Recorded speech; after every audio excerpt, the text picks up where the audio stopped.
Lutte contre les antivaleurs dans les milliers douaniers. Impulsée par la haute direction des douanes et excises, la DGDA Katanga a répercuté le message de changement des mentalités aux éléments de la brigade et lutte contre la fraude à Kasumbalesa dans le Haut-Katanga. Objectif, sécuriser les recettes dues au trésor public et neutraliser les contrebandiers. Et puis, les programmes de développement local des 145 territoires initiés par les présidents de la République produit déjà des effets à impact visible sur le vécu quotidien de la population congolaise.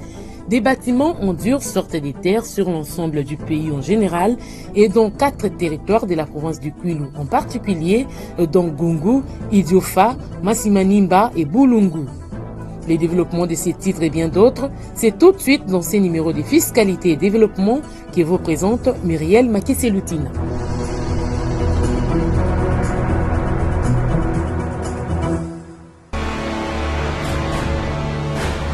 Agence Galaxy Media, la passion de développer la RDC.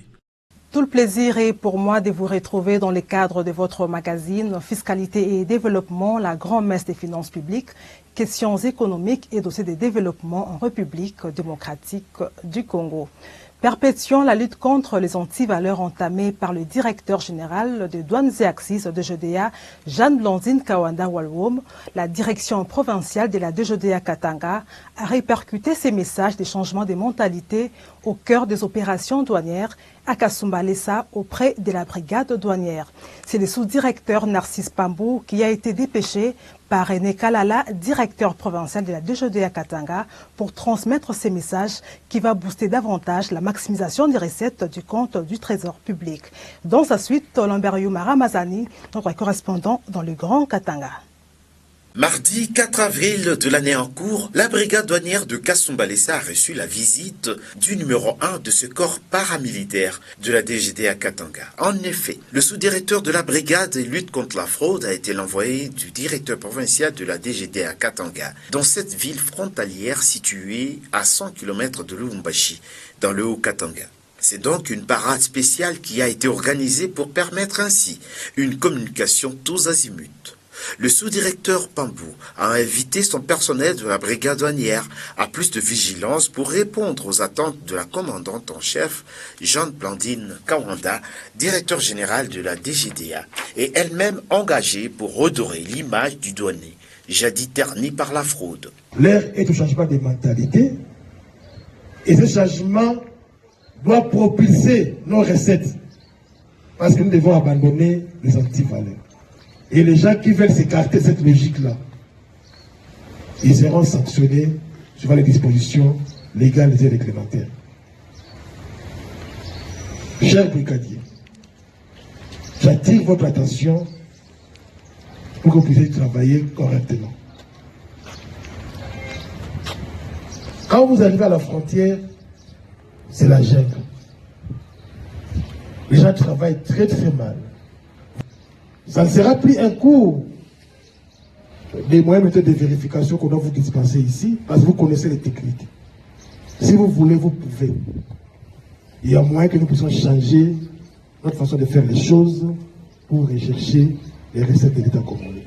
Madame le DG a amélioré nos conditions salariales. Nous avons des primes importantes par rapport aux autres services de l'État.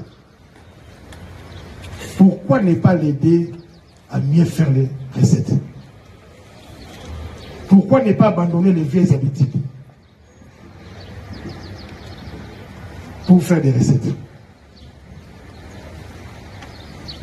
Je vais retirer ce jour pour changer dès maintenant. Que les inspecteurs me fassent rapport sur le comportement des brigadiers et des commandants que vous êtes. C'est là qu'ils ne sont pas dans notre logique.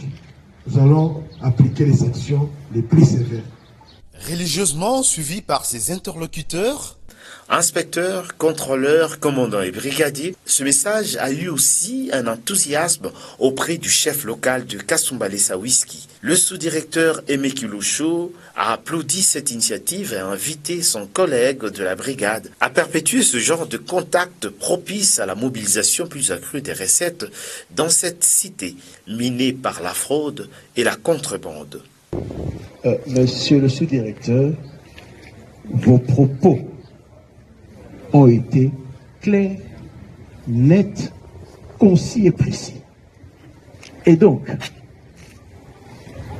je vous dis à vous, à bon entendeur, salut. Ce n'est plus un avertissement, mais les rideaux vont tomber. Il vous l'a dit ici. J'ai toujours dit que, en tant que chef, on ne veut pas être responsable du malheur d'un chacun. Mais mes chers amis, retournez-nous l'ascenseur. Retournez-nous l'ascenseur. Et là, je dis en lingala, Oyazona mato ya kuyoka, aimeka. Oyazana motema ya kundima. Pour ceux des brigadiers du Katanga en particulier et des douaniers du Katanga en général qui accusent des lacunes dans l'une ou l'autre matière en rapport avec les opérations douanières, des séances de remise à niveau sont programmées telles qu'annoncées par l'inspecteur en charge des ressources humaines de la DGDA Katanga qui a fait aussi le déplacement de Kasumba Lessa. Il y a beaucoup de nos collègues qui ont terminé les instituts supérieurs ou les universités sans être formés à la douane. Récemment, il y a eu un communiqué du directeur provincial sur la formation. Il y aura une formation douanière de base où il y aura des formateurs locaux et des formateurs venant de la direction générale. Ceux qui savent qu'ils ne sont pas formés ou ils ont des insuffisances sur certaines matières douanières, ils doivent s'inscrire. Cette parade est prélude à une série d'actions à mener ici pour arriver à une douane plus moderne et une douane de l'excellence. Subsidiairement à l'échéance fiscale du 30 mars 2023 relative au dépôt de la déclaration récapitulative annuelle de l'UPR, le ministre des Finances vient d'accorder un moratoire de 3 mois à toutes les personnes physiques rémunérées par un tiers des droits publics ou des droits privés. Plus de détails dans cette lecture de Priska Sekana Kinzondi. La Direction générale des impôts informe toutes les personnes physiques rémunérées par un tiers de droit public ou de droit privé en général et tous les employeurs aussi bien du secteur public que du secteur privé en particulier que par sa lettre numéro 0721/CAB/mine finance FIS CNB 2023 du 29 mars 2023, son Excellence Monsieur le ministre des Finances a accordé un moratoire de 3 mois pour la souscription de la déclaration récapitulative annuelle de l'impôt professionnel sur les rémunérations hyper afférentes aux rémunérations perçues ou payées en 2022. À cet effet, le service de la Direction générale des impôts sont autorisés à continuer à recevoir les déclarations jusqu'à la date du 30 juin 2023 sans pénalité. Toutefois, étant donné que cette date est un jour férié légal dans notre pays, cette échéance est ramenée au jeudi 29 juin 2023. À toute fin utile, l'administration fiscale rappelle que le formulaire des déclarations récapitulatives annuelles de l'impôt professionnel sur les rémunérations peut être obtenu directement auprès des centres d'impôt synthétiques ou être téléchargé à partir du site web de la Direction générale des impôts à l'adresse www.dgi.gouv.cd. Passé ces délais, il leur sera appliqué des pénalités prévues par la législation fiscale en vigueur. C'est un communiqué signé Barnabé Mwakadi Mwamba, directeur général de la DGI. Il s'est tenu fin mars dernier au centre Béthanie dans la commune de La Gombe une séance d'échange très capitale entre les directeurs généraux des recettes administratives, judiciaires, domaniales et des participations de Jurade et les secrétaires généraux de l'administration publique et autres responsables des services d'assiette.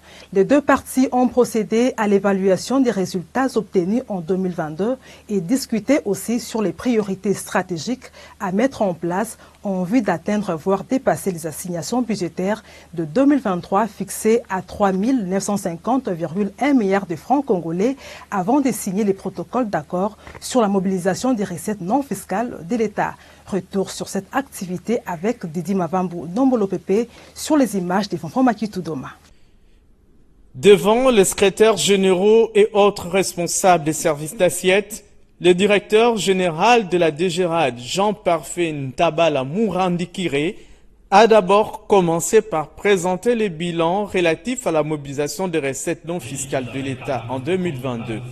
Résultat très positif, caractérisé par les dépassements des prévisions à hauteur de 105,8%, soit 3107,2 milliards de francs congolais mobilisés contre les assignations budgétaires de l'ordre de 2935 milliards de francs congolais. Maintenant qu'un autre défi de taille pointe à l'horizon, celui d'atteindre voire dépasser les prévisions budgétaires de 2023 évaluées à 3950,1 milliards de francs congolais, les patrons de la cadette des régies financières a jugé crucial d'organiser cette séance d'échange avec les services d'assiette.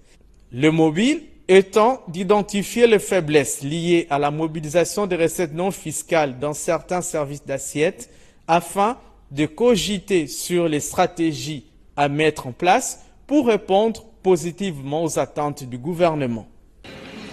Les recettes non fiscales de l'État de l'exercice 2023 ont été fixées à 3 950 milliards de francs congolais. Le fonctionnement de la réalisation des recettes est tel que dans les 4 phases de la réalisation de la recette, à savoir la constatation, la liquidation, l'ordonnancement et le recouvrement, ces phases sont réparties entre l'administration des recettes non fiscales, la DGRAD, et les services d'assiette qui ont en charge la constatation et la liquidation, donc la taxation. Et la DGRAD a l'ordonnancement et le recouvrement.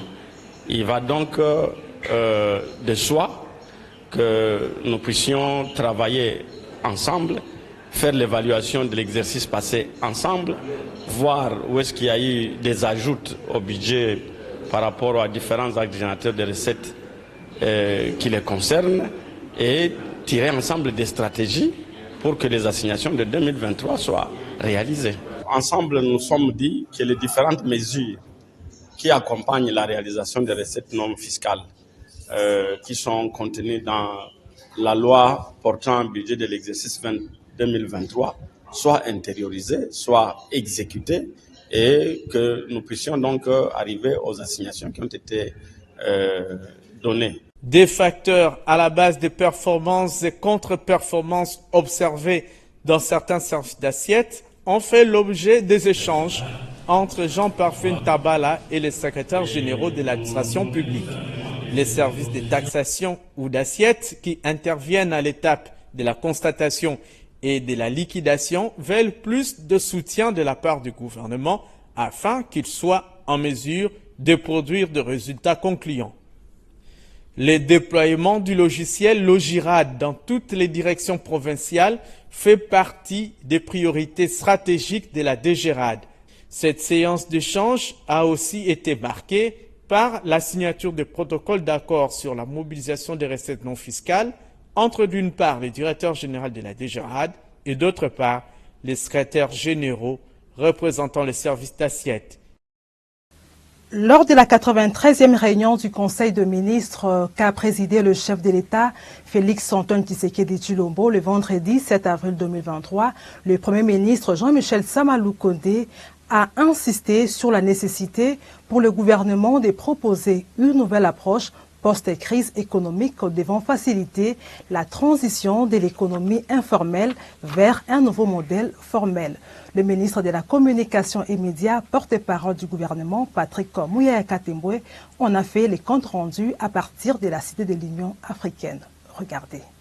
Le Premier ministre a insisté sur la nécessité pour le gouvernement de proposer une nouvelle approche post-crise économique devant faciliter la transition de l'économie informelle vers un nouveau modèle formel.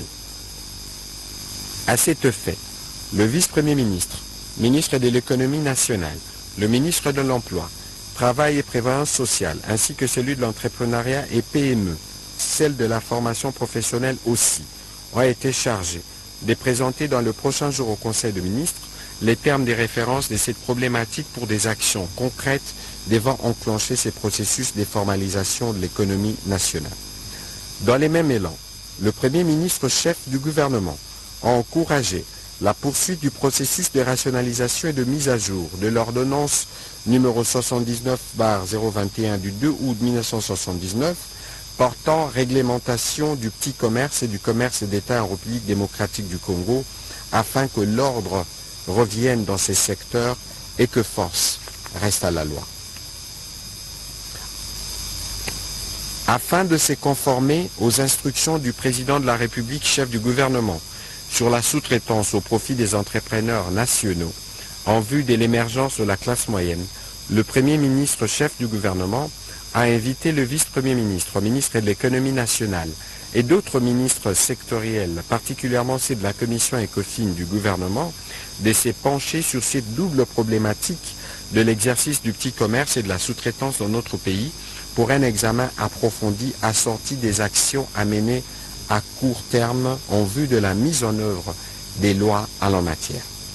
L'espoir est permis malgré les moments difficiles. Déclaration du vice-premier ministre en charge de l'économie nationale, Vital Kamerhe, à l'issue de la réunion du comité des conjonctures économiques présidé par le premier ministre Jean-Michel Sama-Lukonde Kyenge le 5 avril dernier à la primature. Ces sujets et tant d'autres ont marqué la semaine du commandant des guerriers. Pour en savoir un peu plus, je vous convie à suivre ces condensés préparés par Marlène Bassoussou-Sessakomo. Mercredi 5 avril 2023, au cours de la réunion hebdomadaire du comité des conjonctures économiques présidé par le Premier ministre Jean-Michel Sama-Lukonde Kyenge, dans son cabinet de travail à la primature, toutes les parties prenantes ont noté un espoir malgré les moments difficiles observés dans le pays, en mettant l'accent notamment sur la diversification de la production dans une économie jugée totalement extravertie. Ce que l'opinion doit retenir, c'est qu'il y a une accalmie relative, que ce soit au niveau du marché d'échange, et des biens et services. Mais c'est que le Premier ministre voudrait voir que tous ces efforts finalement qui ont été faits et qui sont traduits en termes d'indicateurs macroéconomiques se traduisent réellement en baisse des prix sur le marché des biens et des services.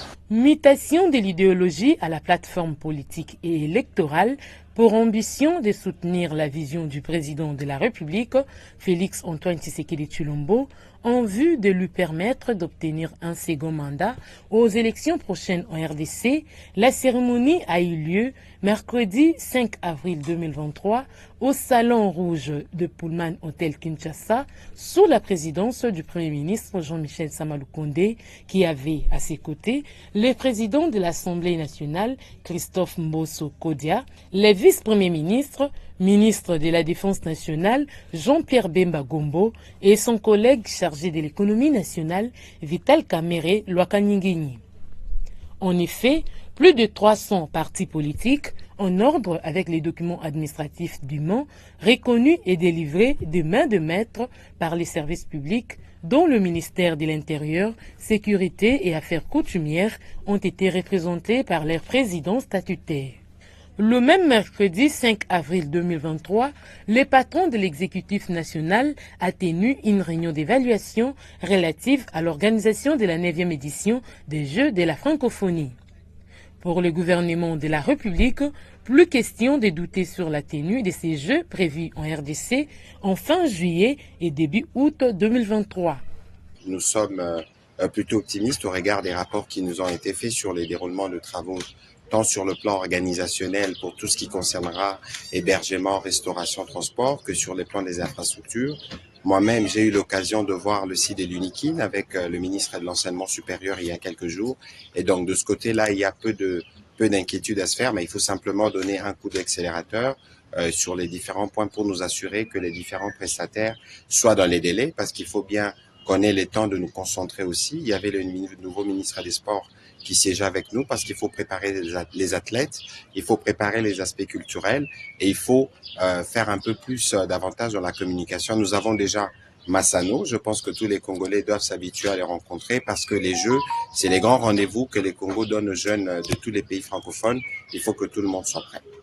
Par ailleurs, En vue d'honorer sa bravoure dans la vulgarisation des activités du Premier ministre, Jean-Michel Samalukonde Kenge, en qualité des coordonnateurs de la cellule de communication de la primature, 2 diplômes de mérite ont été décernés à Martial Moubenga Kalonji, mardi 4 avril 2023, pour la bonne gestion de ces départements qu'il dirige depuis des ans.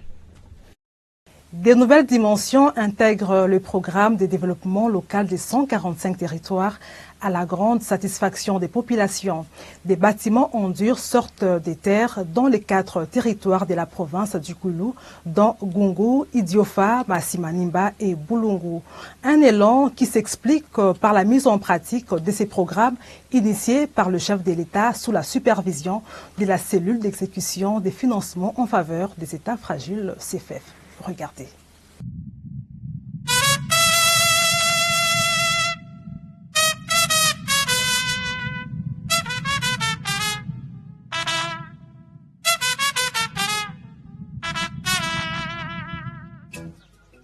Des bâtiments en dur sortent de terre dans les 4 territoires de la province du Kwilu, dont Gungu, Idiofa, Masimanimba et Bulungu. Un essor qui s'explique par la mise en pratique du programme de développement local des 145 territoires, programme initié par le chef de l'État Félix Antoine Tshisekedi Tshilombo et exécuté sur place par la cellule d'exécution des financements en faveur des États fragiles. Sur le site visité, les travaux évoluent à pas des géants.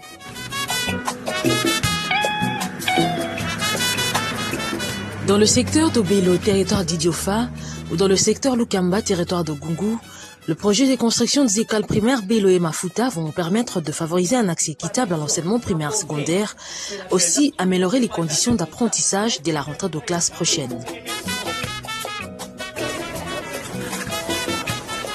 Même constat pour de nombreux autres bâtiments scolaires dans les territoires de Masimanimba et Bulungu, visités par la mission de supervision de la cellule d'exécution des financements en faveur des États fragiles à la période allant de début février à mars 2023.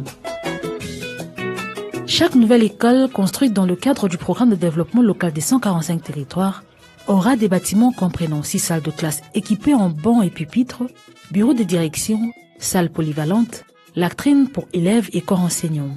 Des établissements qui, quelques années en arrière, ne pouvaient résister à la moindre intempérie. Ces infrastructures qui sont impatiemment attendues par la population bénéficiaire permettront d'accroître les effectifs d'élèves.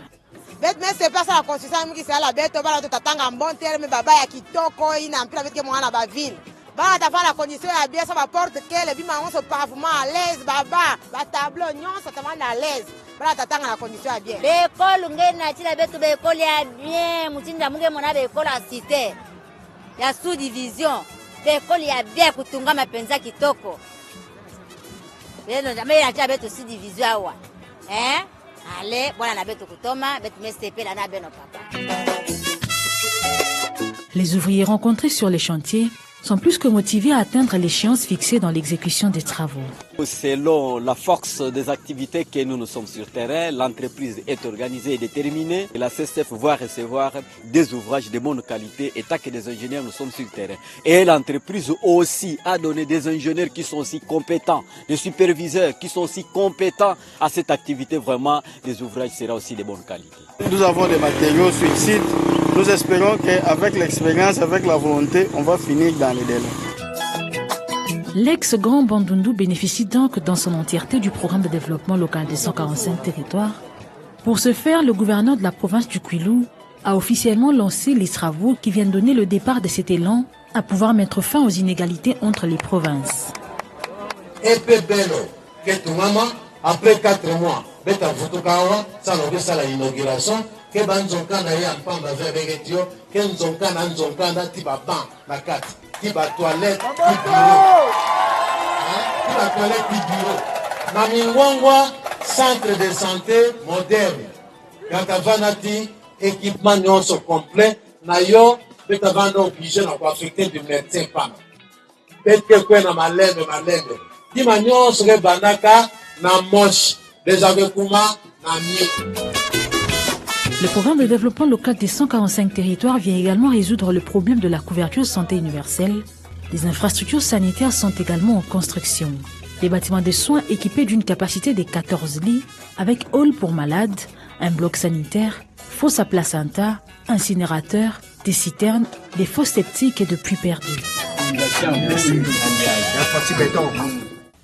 La cérémonie du lancement officiel des travaux du programme de développement local de 145 territoires dans les Kwilu a donné lieu à la première réunion du comité technique de suivi provincial du comité à pied d'œuvre pour la bonne marche de ces vastes programmes initiés par le chef de l'État Félix Antoine Tshisekedi Tshilombo.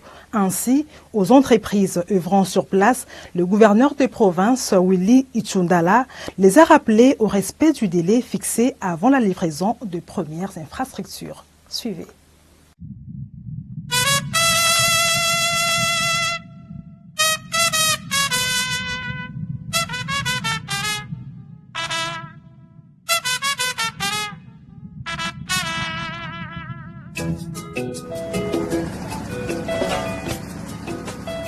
Le lancement officiel des travaux des infrastructures socio-économiques a donné lieu à la première réunion du comité technique de suivi provincial, réunion qui a reconnu la participation de toutes les parties prenantes, ainsi pour la bonne marche du programme de développement local des 145 territoires.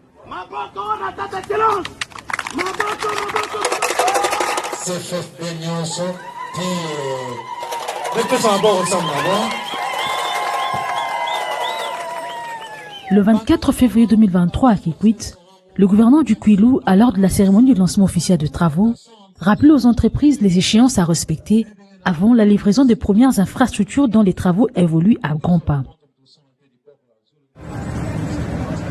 Le chef de l'exécutif provincial du Kwilu a par la même occasion procédé à l'inauguration de l'antenne provinciale du programme de développement local des 145 territoires, dirigé sur place par l'ingénieur point focal Jimmy Atabakutuba. Comme d'aucuns ne pouvaient le croire, c'est une réalité. Une réalité pourquoi hier nous avions été sur le terrain, nous avons déjà vu certains travaux en train de pousser et aujourd'hui nous sommes devant un lot de matériel qui devant servir de la mobilité des intervenants sur le terrain. Alors cela c'est un témoignage et aux yeux de nous, responsables, aux yeux de la population, qui d'aucuns pouvaient hésiter, croire que le PDL 145 c'est un slogan, mais c'est une réalité palpable et visible. Pour la supervision, des engins roulants dans 5 motos et une Toyota 4x4 ont été remis au comité technique provincial. Journée de réflexion riche en édification organisée par le comité genre du Fonds de promotion de l'industrie FPI à l'intention des femmes de cet établissement public. Le numérique et les efforts de la femme et de la jeune fille pour son épanouissement en milieu du travail, c'est le thème qui a alimenté le débat lors de ces assises marquées par la présence du directeur général du Fonds de promotion de l'industrie FPI, Bertin Moudimon Tshisekedi, ainsi que de son adjoint Martin Oudilou. C'était vendredi 7 avril 2023 au restaurant Zamani dans la commune de la Gombe. Naomi Makwela Etoune et Céline Goumba nous signent ce reportage. Journée très édifiante pour ces femmes du Fonds de promotion de l'industrie FPI à l'occasion de la clôture des activités relatives au mois de mars dédiées aux droits de la femme en présence du directeur général Bertin Moudimou accompagné de son adjoint Martin Oudjilou. Les numériques et les efforts de la femme et de la jeune fille pour son épanouissement au milieu du travail, c'est le thème choisi cette année par les comités genre pour conscientiser la femme du FPI à plus de responsabilités dans l'exercice de sa profession. La femme du FPI, comme son collègue homme, doit travailler sur le numérique. Vous avez vu quand il y a eu le Covid-19, mais s'il n'y avait pas le numérique, on ne pouvait pas nous payer. Comme il y a eu le numérique qu'on avait anticipé déjà, et les activités du FPI ont continué parce qu'il y avait des machines qui travaillaient à la place des hommes pour la plupart des activités. Ça faisait qu'on avait des recettes et on nous payait chaque mois. Actuellement, on ne peut pas se passer du numérique parce que le numérique nous permet de faire un grand travail très rapidement, d'échanger des données, de faire intervenir les différentes directions et des entités du FPI dans la perception de la TPI, dans le financement de projets à l'intérieur du pays. En tout cas, le numérique, c'est vraiment un outil indispensable pour nous.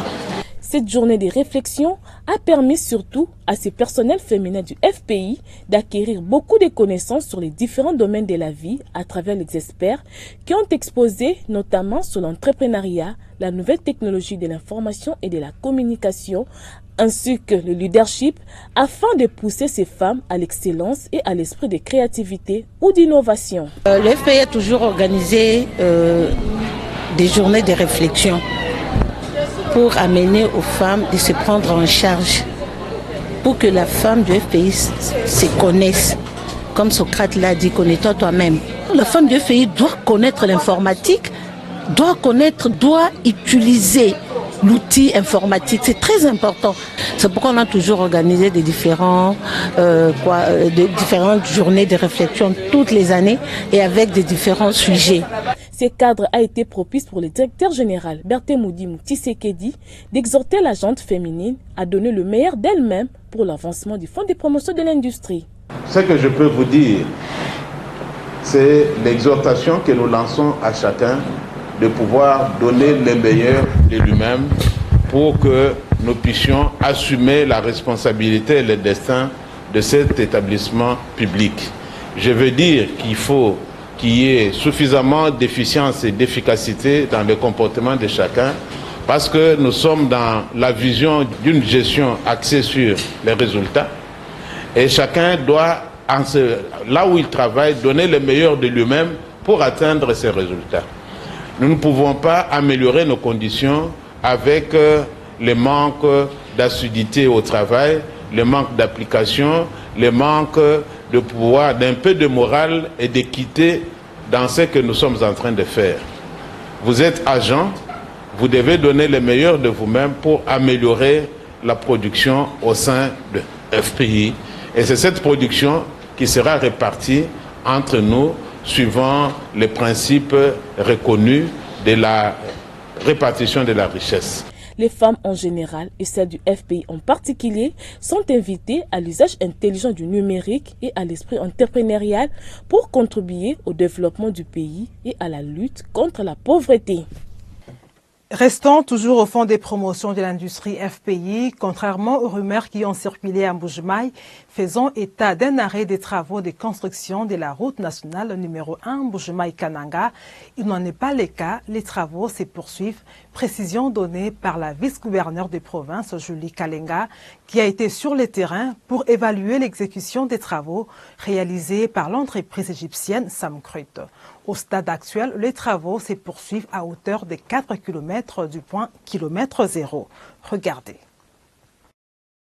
Faux et archi-faux, les travaux de construction de la route Mbuji-Mayi-Kananga sur un financement du Fonds de promotion de l'industrie FPI ne se sont pas enlisés comme le prétendent des personnes visiblement mal intentionnées.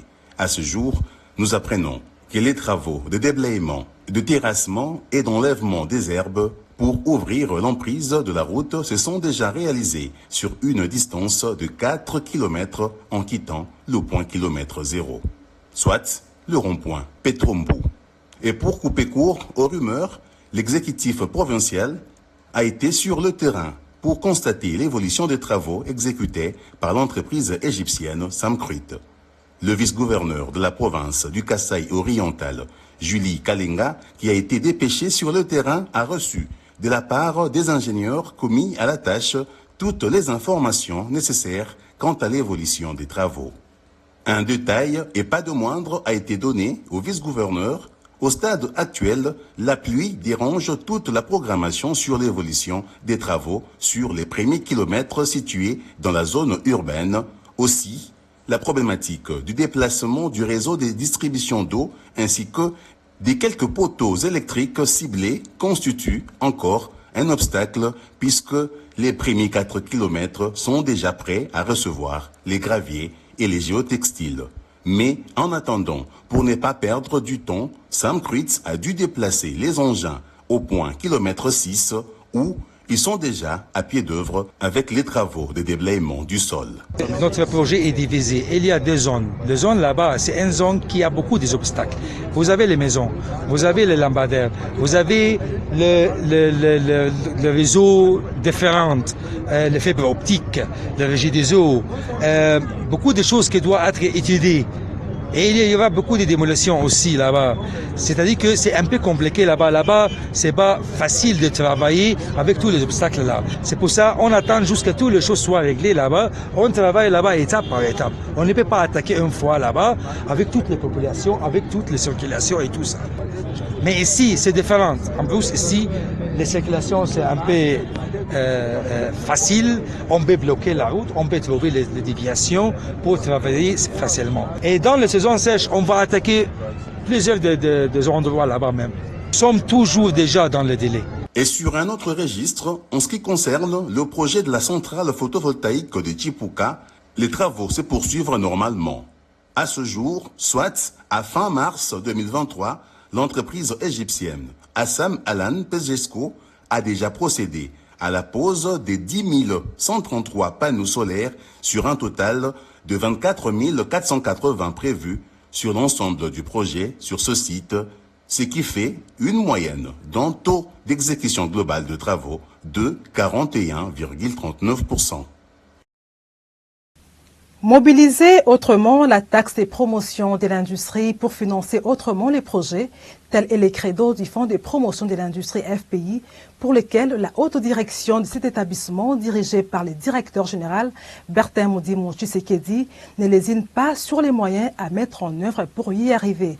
Le FPI est réellement le catalyseur du développement industriel en République démocratique du Congo, au vu de ses réalisations sur les terrains dans le cadre du financement des projets industriels à impact visible sur le vécu quotidien de la population. Et c'est dans les 145 territoires qui comptent la République démocratique du Congo. D'où la nécessité pour tous les assujettis à la taxe des promotions de l'industrie TPI à s'acquitter de leurs obligations dans les délais. Le FPI étant le partenaire privilégié pour la réussite de vos projets. Regardez. Si vous êtes industriel exerçant en République démocratique du Congo, rassurez-vous que vous êtes assujetti au paiement de la taxe de promotion de l'industrie locale TPIL pour les ventes de vos produits sur le marché local.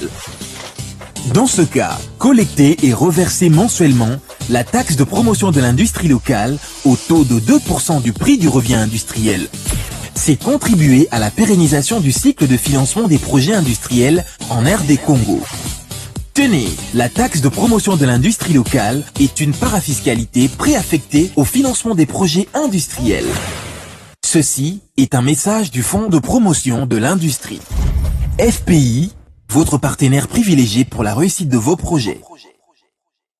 Lutte contre la corruption, la malversation financière et le détournement des deniers publics, voilà en gros les combats au quotidien de l'Inspection générale des finances IGF, conduite de main de maître par l'inspecteur général des finances, chef des services, Jules Alingueté. Pour comprendre son combat, je vous convie à suivre donc cet élément. Ah, Mani Mama, Ayuna, Baye. Mon le luma tu pipa et puis di pinzo na pia d'intel oui banane chef baye banane baye inspecteur ya chef chef ko baye katine nga bangote bana kanda inspecteur ya chef mama na baye chef mama secrétaire mama secrétaire nini ngo boy baye oh banane ngo basanga kombo ka baye sentinelle alobina ebisa yo Yebsa son excellence, Baye. Oh, Baye, on va zanga kombo. Yebsa on Baya. Son excellence. Mais c'est ngade de na bureau nanga lobi Baye. Banani Baye. Na tunia banani Baye lobi kaka Baye. Yanga pe na yebisi ye, Baye kaka. Yebisa ye a ko expliquer ngai. Baye. C'est qui Baye? Mais qu'est-ce qui se passe finalement? De toutes les façons, on est déjà là. Banani Baye. Ben inspecteur Baye à IGF. Oh. Ah bon? Oui. Ben inspecteur ya IGF. Oui, chef. Yango yo solo baba na bango? Bon esani. Maman secrétaire. Kende pa ya directeur financier. Yebisa ye excellence à Lobiboui. abongisa badossier wana abomba chiffre. Merci. Monsieur Ngadiadia. Oui, chef. Oyebi confiance nazaraka nango pana yo? Oui, chef. Kende kofungolela nga déjà porte de secours. Posani. Fongola porte de secours. Bonjour, monsieur le directeur financier. Bonjour. Les agents de l'IGF sont là. Excellence à lobby, bongisa dossier et bomba chiffre. Font le rapport de secours, font le rapport de secours. Tant bana rolia bambongo bana rolia onanga. Na kango pena na bloc kango na kumba ya yale. Fia. Madame, messieurs les inspecteurs, vous faites très bien votre travail. Merci. Et moi aussi, hein. Excellence, nous avons un ordre de mission pour vérifier les factures d'achat des équipements. Mon directeur financier vient vous présenter tous les rapports. Il est là. Il s'appelle Bodo. C'est fait? Oui. Présentez. Un génie. Madame, messieurs les inspecteurs. Oui. On a besoin d'aller par 4 chemins. Là-dedans, il y a tous les documents justificatifs des dépenses que nous avons effectuées. Vous allez constater des surfacturations énormes et des dépenses personnelles de l'autorité. Le solde de notre caisse se retrouve déjà dans le coffre de sa voiture. Destination, sa maison. Donc, vous êtes arrivé à temps. Monsieur Fantomas! Pour l'amour du Congo. C'est toi qui me fais ça? Pour l'amour du Congo. Ou pour la banane? Le respect, monsieur le procureur. C'est l'inspection générale des finances. Oui. Mais madame... Oui, nous sommes en plein contrôle des finances publiques. Nous avons un cas de flagrance. Si vous pouvez nous envoyer des éléments.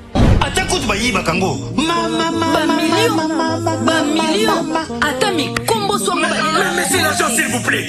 Laissez-moi un peu. Pas question. Je suis quand même un excellent. Pas question. Même toi aussi. Même moi, bien. Le bravo, allez, écoutez. S'il vous plaît, monsieur, laissez la justice faire son travail. Message de l'inspection générale des finances. Rendons-nous à présent sur les principaux grands marchés de Kinshasa pour faire le constat de la situation du panier de la ménagère. Ruth Kambaji-Wangani a fait la ronde pour avoir une idée globale et précise sur l'évolution des prix de quelques denrées alimentaires de grande consommation au samedi 8 avril 2023. Ces tours d'horizon de prix des denrées alimentaires de grande consommation sur les différents grands marchés de la capitale du Congo démocratique s'ouvrent avec les poissons tilapia dont le coût d'un carton est resté stable sur le principal marché quinois d'une semaine à une autre. Au marché de la Liberté, le prix de ces denrées alimentaires se vend actuellement à 48 000 francs congolais, 58 500 francs congolais au marché Zigida, 58 000 francs congolais, c'est les prix observés au marché Gambela et enfin 44 000 francs congolais au marché Matete. Du côté légumes, les amarantes appelées Biteku en provenance d'Engeli Brasserie et de Maluku se vendent à 1500 francs congolais au marché de la Liberté, Zigida, Gambela et Matete. Concernant le produit sec, sachez que les sacs de semoule jaune de 25 kg se vendent à 47 000 francs congolais au marché de la Liberté, 45 400 francs congolais au marché Zigida, 58 000 francs congolais au marché Gambela et pour avoir ces mêmes sacs de semoule jaune de 25 kg au marché Matete, il faut décaisser 53 000 francs congolais. Au sujet d'huile végétale de 5 litres de la marque Regina de la société Palmeco se négocie à 23 000 francs congolais à la fois au marché de la Liberté et Zigida et 24 000 francs congolais au marché Gambela et Matete. Bouclons ce tour d'horizon de prix des denrées alimentaires de grande consommation avec l'orange dont un lot de 4 pièces coûte 2 000 francs congolais à la fois au marché de la Liberté, Zigida, Gambela et Matete. Telles sont les tendances de prix de quelques produits alimentaires de grande consommation collectés par l'agence Galaxy Media au samedi 7 avril 2023 sur le principal grand marché de Kinshasa. Sur les marchés monétaires, la Banque centrale du Congo a affiché au vendredi 7 avril 2023 $1 américain à 2036,76 francs congolais, 1 euro à 2230,60 francs congolais, un franc CFA à 3,40 francs, un rand de la monnaie sud-africaine à 113,68 francs congolais. Au samedi 8 avril 2023, au parallèle cette fois-ci, le taux a varié entre 2250 francs et 2280 francs le dollar dans la majorité des communes de Kinshasa. À l'aéroport international d'Ndjili, la devise américaine s'est changée à 2100 francs congolais, 2200 francs dans plusieurs supermarchés de Kinshasa, 2310 francs chemin double sur l'avenue Lukusa dans la commune de la Gombe. 2000 francs, c'est les taux observés à Lissala dans la province de la Mongala, 2050 francs le dollar à Isiro dans les Hautes-Ouélé, 2100 francs le dollar à Boende dans la province de la Chouapa, même taux observé à Mwanda dans la province du Congo central, à Chikapa dans les Kasaï, les billets versés changés à 2250 francs congolais.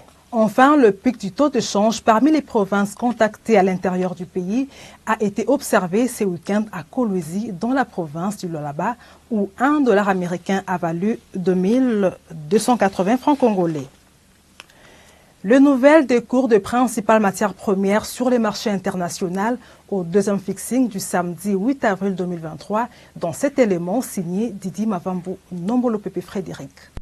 Une volatilité de prix de matières premières s'observe sur le marché international. Côté pétrole, le prix du baril de Brent s'est maintenu à 84,88 $ américains, alors que du côté WTI, les barils a terminé la semaine en hausse de 0,10% en se négociant à 80,46 $ américains. Le gaz naturel a connu une baisse de 1,18%, le kilowattheure se négociant à 201 $ américains. Tendance haussière pour le cuivre dont la tonne métrique a coûté 8835,75 $ américains, soit une augmentation évaluée à 0,68%. Statu quo par contre pour le cours du cobalt maintenu à 34 515 $ américains la tonne. L'or continue d'observer une stabilité de son prix. L'once du métal jaune a valu 2007,61 $ américains. Le prix de la tonne de lithium a connu une hausse de 1,77% en se vendant à 1177 $ américains. Côté principaux produits céréaliers, la tendance générale est baissière. Le coût du maïs a reculé de 0,08%, se négociant à 644 $ la tonne. Moins 0,24% pour le cours du riz, valant 16,64 $ la tonne. Stabilité plutôt pour les prix de la tonne du blé, affichant sur le tableau la somme de 676 $ américains. Hausse de 25,93% pour le cours du cacao dont la tonne a valu 2919 $ américains la tonne, une hausse qui pourrait se justifier par une augmentation du traitement des agriculteurs, influençant ainsi cette embellie sur le marché international à cause de la hausse de la production. Le café aussi a connu une montée en puissance de son cours évalué à 47,29%. La tonne s'est négociée à 184 $ américains. Hausse qui se justifierait par une augmentation de la consommation de ces produits en Occident à cause du climat glacial de ces derniers temps. Terminons avec le coton qui a clôturé la semaine au rouge en se négociant à 83 $ la tonne, soit une baisse de 18,92%.